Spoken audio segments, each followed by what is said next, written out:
तुझे एक बात समझनी है, ध्यान से सुन लो। चाहे आकाश टूटकर गिर जाए, चाहे पृथ्वी फट जाए, चाहे प्रलयाग्नि उठे, चाहे कोटि वज्रपात होने लगे, समस्त ब्रह्मांडों को जल डुबो दे, पर तू डरना नहीं। मेरा नाम जप करना, फिर देखना, तू देखेगा कि मैं तुझे अपनी छाती से लगाए हुए हूं। पक्का पक्का ऐसा ही। ये बात भूलना मत मेरी, तू कभी भयभीत मत हो रहा। मेरा नाम मैं ही हूं। नाम जप रहे हो तो मैं तुम्हें छाती से लगाए हूं।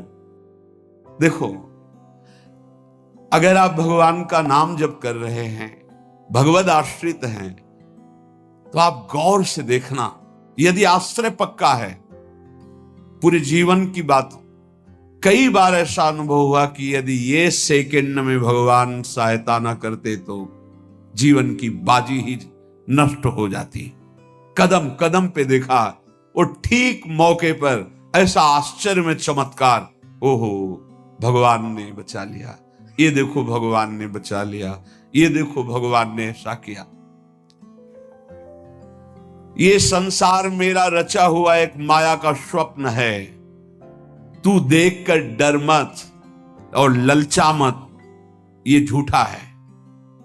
भगवान कह रहे ललचा मत, ये झूठा है, माया के द्वारा रचित। मामा ने नहीं, यामा ने जो है नहीं पर दिखाई दे रहा है, जो है उसे नहीं दिखाना, ये माया का कार्य है। सत्य सत्य सत्य केवल मेरा नाम है। नाम जप कर, मेरा नाम ले। इस माया की सामग्री और वस्तुओं की बात क्या, मैं तुझे मिल जाऊंगा। मायापति भगवान कह रहे नामानंद सागर में तुझे डुबो दूंगा। मेरे सिवा जगत में मैं आकाश को भी अवकाश देता हूं। जिस समय तू मेरा नाम लेकर आंखों से आंसू बहाते हुए पुकारेगा, तेरे अंदर आनंद का समुद्र फनाएगा और मैं तुझे छाती से लगाए हूंगा।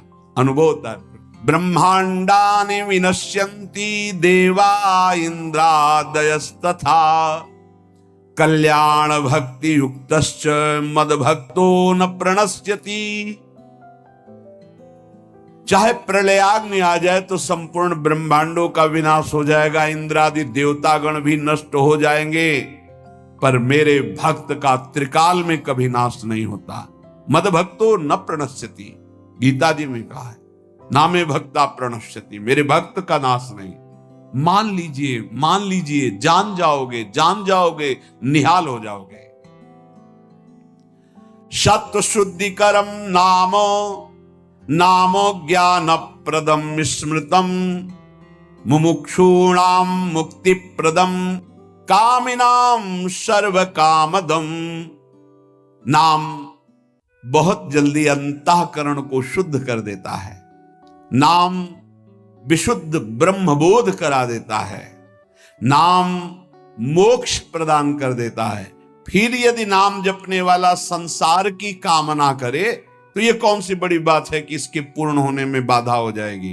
पर उतना नाम जप कीजिए, पहले पापों का नाश होने दीजिए।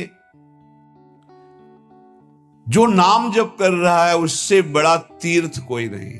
नाम जप कर रहे हो, हाँ आपका मन है तो चले जाइए कहीं स्नान करने, कहीं अवगाहन करने, कहीं जाने की जरूरत नहीं।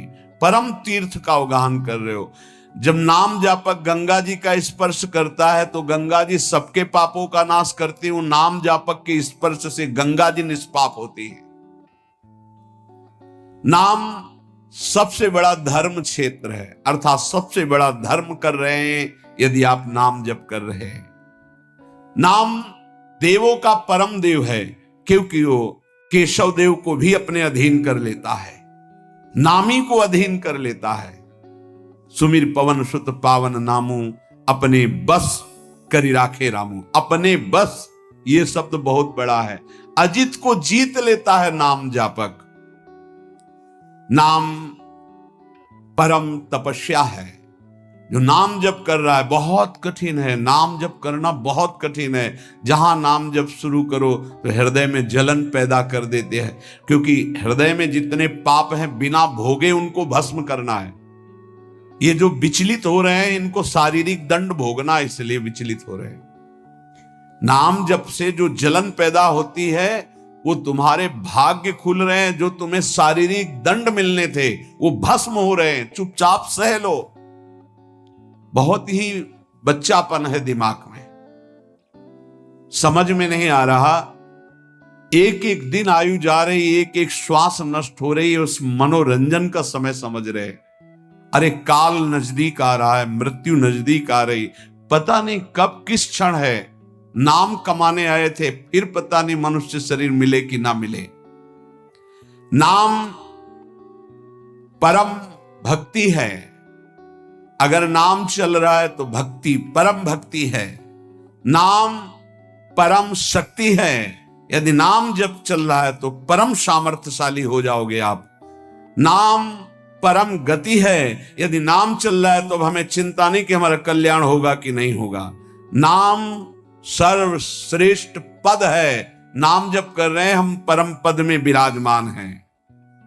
नाम लेने से वर्तमान भूत भविष्य तीनों पवित्र हो जाते हैं। भूत में जो हमसे गंदे आचरण हुए, वर्तमान के नाम जपने से भूत पवित्र हो जाता है। वर्तमान के नाम जप करने से वर्तमान तो पवित्र है ही, भविष्य पवित्र हो जाता है। हमारा भविष्य बड़ा उज्जवल होगा। अविराम नाम जप कर, अविराम माने निरंतर। मेरे डर से अग्नि प्रज्वलित होती है, मेरी ही शक्ति दाहिका और प्रकाशिका शक्ति है। मेरे ही बल से सूर्य प्रकाशित होता है, मेरे ही बल से वायु बलशाली है, मेरे ही बल से इंद्र और नाना प्रकार की दैवी शक्तियां अपना कार्य करती हैं। मृत्यु मेरे ही बल से अपना अपना कार्य कर रहे। मेरा शरणागत, मेरा नाम जपक, कोई भी त्रिभुवन की शक्ति उसे परास्त करना चाहे ऐसा कभी नहीं हो सकता। देखो कितना बड़ा बल नाम जापक के पास। अधिक क्या, नित्य देहधारी भक्त को भी मेरा सुदर्शन चक्र भी नहीं काट सकता। जो मेरा नाम जप कर रहा है, मेरे सुदर्शन चक्र की भी सामर्थ्य नहीं। एक बार सत्संग में पीछे सुनाया था, देवर्षि नारद जी बड़े लीला बिहारी हैं। वो हर लीला भगवान की नाम महिमा, गुण महिमा, चक्रवर्ती सम्राट पद पर भगवान रघुनाथ जी विराजमान थे। श्री राम जी, बड़े बड़े ब्रह्म ऋषि सब विराजमान, सभा लगी हुई थी। नारद जी बाहर मिल गए उनको और कहा, अंदर प्रभु के दर्शन करने जा रहे हो तो वहां बहुत से ब्रह्म ऋषि बैठे हैं, सबको प्रणाम भी करोगे? हाँ जी, तो मर्यादा है संतों को प्रणाम। तो विश्वामित्र जी को भी प्रणाम करोगे? हाँ, क्यों, वो तो ब्रह्म ऋषि हैं। क्यों, ब्रह्म ऋषि कहाँ है? तो कौशिक वंश में प्रकट हुए, क्षत्रिय कुल में। तो उन्होंने कहा नहीं, तपस्या से तो ब्रह्म पद प्राप्त किया है उन्होंने। हाँ, पर मूल में तो नहीं। आपका उद्देश्य क्या है? बस ऐसे कर लेना, माथा मत रखना। देवर्षि नारद जी के सब ऋषियों के माथा रख गए, भगवान के दरबार में भगवान को नमन किया, सब ऋषियों के चरणों में मस्तक रखा और विश्वामित्र जी के सामने जाके ऐसे करके ध्यान भी नहीं दिया। सभा जब पूर्ण हुई, विश्वामित्र जी के पास नारद जी बैठे, बोले आपने कुछ देखा भगवान? विश्वामित्र जी ने कहा क्या? वो प्रताप रुद्र को? नहीं, क्या वो बात क्या? सबको तो माथा रख के प्रणाम किया, आपको ऐसे किया, आपने देखा नहीं? वाह, हाँ ऐसे तो किया, ये तो देखा, हमारा ध्यान नहीं गया, इस पे कोई विशेष बात है? बोले हाँ, वो कह रहे थे कि मूल में तो क्षत्रिय ही है ना, ब्रह्म ऋषि तो बाद में तपस्या से, उसकी इतनी हिम्मत, सब एकदम अग्नि प्रज्वलित कर दी। हमारा दंड तो मिलना ही चाहिए। देवर्षिनाथ, आप जैसे ब्रह्म ऋषि के साथ ऐसा उसको उधर सिखाया था और इधर ऐसे आवेश में खड़े हुए कहा, रघुनाथ आपके दरबार में हमारा अपमान हुआ। भगवान आपका अपमान कौन? प्रताप वो जब चले गए, आपका आदेश क्या है? शाम तक उसका मस्तक हमारे चरणों में होना चाहिए। तो उनका प्रभु आपके सामने सत्य वचन कहता हूं, अगर सूर्यास्त होते होते मैं उसका मस्तक आपके चरणों में न डाल दूं, मैं रघुवंशी नहीं। आप शांत होइए। नारद जी ने बात पक्की। गए, अब वो आराम से अपने राज महल में सब बोले खा ले, मारा जाएगा शाम तक। अभी भगवान ने संकल्प कर लिया कि शाम तक तुम्हारा गला काट के विश्वामित्र जी के होगा, महाराज आपने हमको फंसा दिया, हम तो साष्टांग लौट जाते। आप पहले तो कहा था कि केवल हाथ जोड़ देना। बोले हम ये थोड़ी समझते थे समस्या फंस जाएगी, अब तो समस्या फंस गई। प्रभु अब बचाए, कैसे बचे? रघुनाथ जी ने कहा मैं रघुवंशी नहीं, यदि उनके सत्य वचन होते हैं, भगवान कभी मिथ्या वचन नहीं बोल, मारे जाओगे। प्रभु बचा लो। एक उपाय है, महाभागवत हनुमान जी बचा सकते हैं। उनका राम जी का विरोध हनुमान जी कैसे कर सकते हैं? बोले अब जो कह रहे हैं तो हमारी पहुंच तो है नहीं कि हनुमान जी से हम संभाषण कर सके इस विषय में। बोले हनुमान जी को अगर कोई आज्ञा कर सकता है राम जी के अलावा, तो माता अंजनी कर सकती है। चलो हम तुम्हें मिलाते हैं। अंजनी माता जी से मिला, साष्टांग दंडवत रोते हुए, मां रक्षा करो, बड़ी करुणा में। कहा कि बताओ क्या तुम्हें समस्या है? बोले मां त्रिभुवन में केवल आप ही जो हमारी रक्षा कर सकती हो। बोलो एक राजा है जो मुझे मारना चाहता है, आप बचा सकती हो मुझे। राजा मारना चाहता है? मेरा पुत्र महाबली महाभागवत हनुमान है, मैं आज्ञा करूंगी, कभी मेरी आज्ञा को उल्लंघन नहीं करेगा। जाओ मैं तुम्हारी रक्षा का व्रत लेती हूं। नारद जी मन में सोचे काम बन गया, हमारा काम बन गया, क्योंकि अब प्रकाश होगा भगवान के नाम का। हनुमान जी महाराज आए, बेटा आज्ञा कीजिए मां, मैंने इसकी रक्षा का व्रत लिया है। अभी तक ही नहीं पूछा था राजा कौन है मारने वाला, और मैंने कह दिया है ऐसा।